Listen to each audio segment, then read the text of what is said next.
Vreți apă, băi! Ia uitați-i pe ăștia, scoate apă. Asta o pun. Hai, scoate apă cu mine, Andrei. Scoate apă, Andrei! Hai, ce faci? Dai așa, dai el, bravo!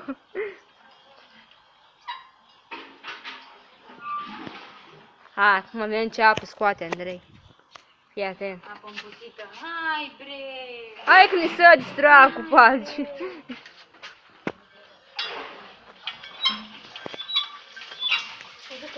Mai încetul. Dar și cu porția asta pe tine, a? Gata, nu. Încă una, gata. A pus Andrei apă, ia uitați. Eu prima. Eu fetița.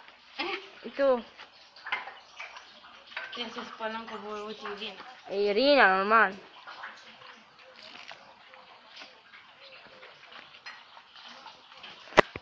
Vrei să te uiți cu apă? Nu, nu vreau, stai frate că am Nu telefonul bun. vrei? Tu vrei gestul? Nu. Tu vrei, Andrei? Nu vrei? Nu. Un pic atâta. Stai. Stai un pic. Stai un pic. Hai, bea apă, ce?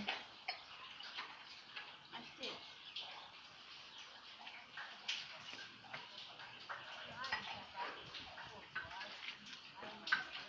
Azi e rece ori, mă doare mâna. Hei, nu te uita acum, uite la Geta. Ceau. Ceau, Andrei. Stop. Foarte bine faci. Poftă bună el la apă. Care o apă pe Facebook?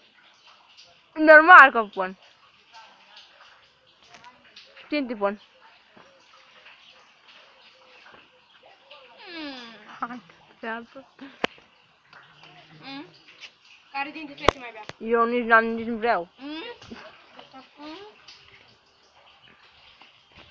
E rândul lui Andrei acum. Tu ai spălat cana? Am băut eu.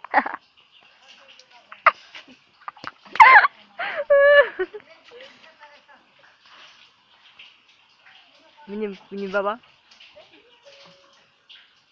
Vezi că am băut eu. Ai clătit-o.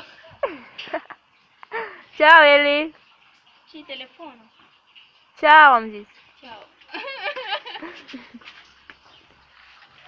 Dă un pic în jos. Nu mă filma. Pe mine, da. Pe tine normal. Hai, mai jos. Hai, spre că stăm aici o oră. Bye!